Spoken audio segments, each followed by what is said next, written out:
right, folks, I don't know what's happening exactly, but every time I go back to A. Enoch's book, The Unveiling of Jesus Christ, to continue in chapter 14 of The Unveiling, I just can't do it. I'm repulsed by it. This is the first time this has happened in a year and a half. Many of you said you liked the videos I made at the end of last week. I appreciate that. It was an act of God because, again, it's impossible for me to go into Revelation right now. I mean, okay, it's not impossible. Okay, look, I could get the book here. I could start reading chapter 14, verse 14, and talk about the two divisions of this temple section of the unveiling. So, okay, it's not impossible. But my heart's not in it. My spirit's not in it right now. It's a temporary thing. So, I followed my heart on the matter. It's a figure of speech. I'm not chasing around my ventricles, but last week I made what I felt like. I recorded what I felt like recording. I'm not saying I don't want to record. I'm not saying I don't like to record. I like to talk to you, but I just can't do it on Revelation right now. So in the meantime, I think, we're doing okay. Many of you have said, I like your trails you're going on. Other of you, some of you say, where's Revelation? Sorry about that. You just have to tune out. I don't have it right now. And this is interesting, too, that sometimes you're not sure whether something is of God or of Satan. Somebody could say, Zender, that's just Satan trying to sidetrack you. Could be true. Somebody else could say, well, it's the Spirit of God leading you in another direction. That could be true also, which brings me to a disturbing conclusion that I want to discuss with you. Sometimes it is hard to tell the difference between what Satan does and what God is doing, which seems incredible because Satan is the most vile, evil being in the universe, and God is the most pristine, brilliant, beautiful, wonderful, magnificent, loving being in the universe. So you have the most hateful, the ugliest, the most wonderful, the most beautiful, and I can't really tell who's operating here, God or Satan. And this is why, isn't this crazy? This is, I can tell you, I think, how I cure this problem. But the reason this problem exists in the first place is because God is operating all things according to the counsel of his own will. We know this. And so all things includes good things and bad things, right? This sneeze, for instance, excuse me, that sneeze was of God. He's operating all things. So nothing happens on this planet except good or evil. There's no in between. It's either good or it's bad. It ain't so-so. If it's so-so, it's good. You see, even if you look for degrees in between good and evil, it's all of God. This is a fact. Now, I just have been ranting against the Pentecostal faith. I did it a month ago. I'm starting to see how evil it is. I'm starting to see that this is important, those people who were raised in the Pentecostal faith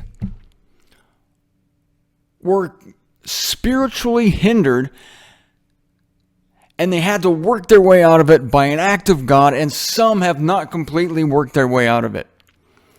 Because you always have, not always, but a leftover, some kind of remnant of that experience where you are looking for the next miracle or you're looking for a sign. This is all due to satanic activity that is brought to us through the Pentecostal religion. Now we find out that Ted Cruz, running for president of these United States, is a closet Pentecostal, but it's a laundered affair. It's because he's hiding behind the Baptist Church. But we saw his dad, clearly, his dad, Raphael, is standing there with Kenneth Copeland, who's the Pentecostal Grand Poobah, and they're plotting via 6 months spent in prayer. Wow, 6 months. They're plotting the rebirth of the United States. Well, they're not plotting it, but they think that God is bringing it to them via young Ted, because Ted prayed for 6 months. Come on. And then Heidi, Ted's wife, had the final word of the Lord, which was look for God's head, not his hand. Whatever that means. It's a Pentecostal thing. It doesn't mean anything. Look for his head, not his hand. Doesn't mean anything. It's gibberish. It's nonsense. Don't try to become spiritual by saying that you understand that. Oh, yes, I understand that. Sure, not his head. Look for his hand. Oh, yeah, not his hand. Look for his head. Whatever. I'm looking for his elbow.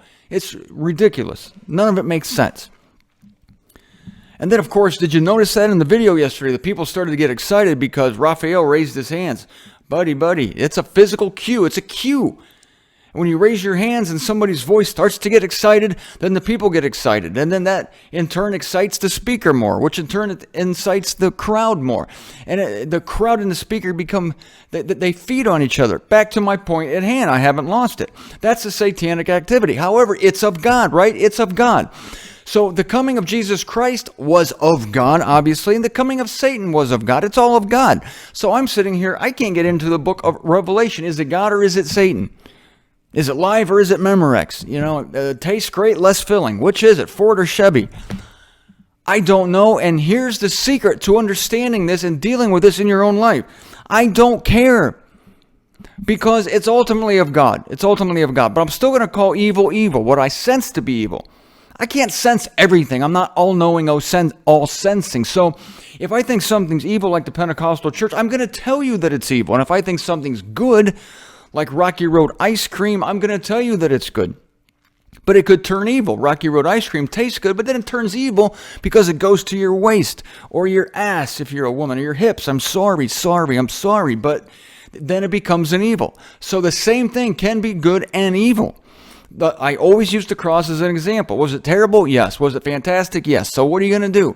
Was it of God? Yes. Was it of Satan? Yes. What are we going to do? I think we camp around all is of God. That's the only thing I know how to do. And somebody got upset at me for, it was a good friend of mine, but she got upset at me for coming against the Pentecostal church. Well, let me just say this. She did not get upset. I love this woman dearly. She did not get upset, but she was questioning. She goes, Martin, I can't understand. Why are you rebuking the Pentecostal religion since you believe all is of God? And I get this all the time. It's an easy answer for me. All is of God. And again, nothing happens except good things and evil things. And yet we're supposed to, as I'm supposed to, as a herald of this message, I follow Paul's orders, expose, rebuke, and entreat, 2 Timothy 4:2, with all patience and teaching, expose and rebuke. So I'm supposed to expose evil.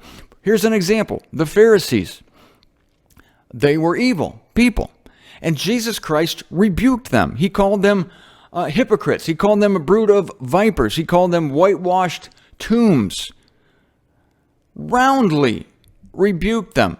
Is it not true that the Pharisees were raised up by God? Yes. Is it not true that they were Israelites? Yes. And is it not true that God hardens the heart of Israel nationally? Yes. So the mistaken thinking is that since God brought it about, therefore we can't complain about it because God brought it. And we're getting into this good-evil mentality then. Well, God brought it, so we can't do anything about it because it's of God. But evil is of God too. Evil is also of God. God brings evil, this is my thinking on it, God brings evil so that someone, such as myself or you, can expose it and rebuke the people putting it forward. God raises up these denominations in Christianity on purpose so that a guy like me has something to do, so that somebody like me can say, that's evil. How can you say that's evil? God brought it. Well, if we use that as a rule of thumb for our lives, then we can never rebuke our children. We can never train our children or discipline our children. The children could just use as a defense. They can say, Jesus made me do it. God made me do it. You can't touch me. God made me do it. Well, God may have made you do it, but you're going to your room for 3 hours. God made me do that too. That's what I say to people. Well, God made those people evil. Okay, well, he made me rebuke the evil people. So God does all these things. Paul rebuked Bar-Jesus, the Jewish magician, in Acts chapter 13 on the island of Cyprus because that lunatic Jew was keeping the proconsul, Sergius Paulus, from understanding Paul's gospel. So Paul called him a son of the adversary, which is a good one. I'm going to start using that. Enemy of all righteousness. I need that one too. You enemy of all righteousness. Then he says this, how long will you continue to pervert the straight ways of the Lord? That's a little more involved. Not sure I'm going to get into that noise, but I like it. So Paul and Jesus, these are my people. I look toward them as examples of what to do. They took down the evil institutions. They took them down. Oh, I forgot to mention, Paul blinded that guy, Bar Jesus. I'm not quite that good yet, but I'm working on it. But the point is, these people have been raised up by God, but we still call it what it is. Now, back to this dichotomy that we deal with. Is it God or is it Satan? Let's just... Boy, I'm still troubled by it, because on one hand, I'm a fan of recognizing evil. We have to recognize it, to call it out, to expose it, and rebuke it. So I'm a fan of saying this is of Satan.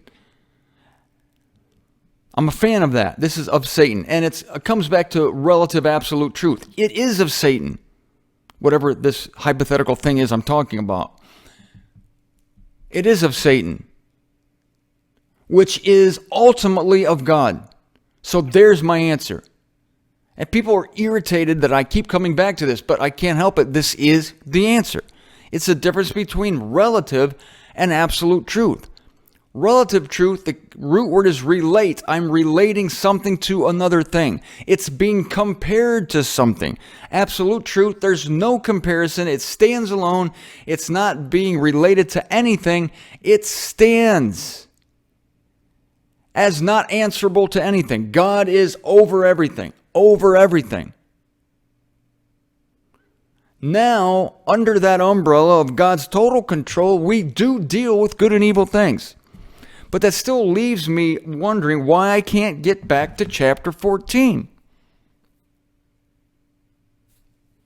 I could say, well, it's my flesh because it looks complicated. I just don't want to deal with it. But that hasn't stopped me before.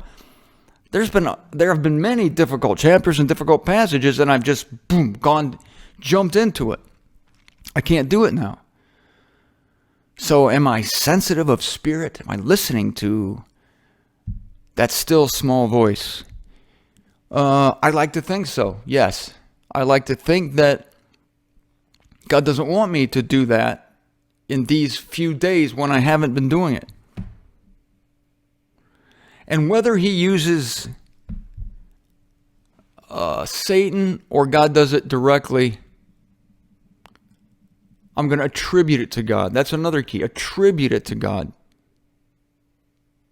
I could say, well, okay, this thing is of Satan. Let's just say that.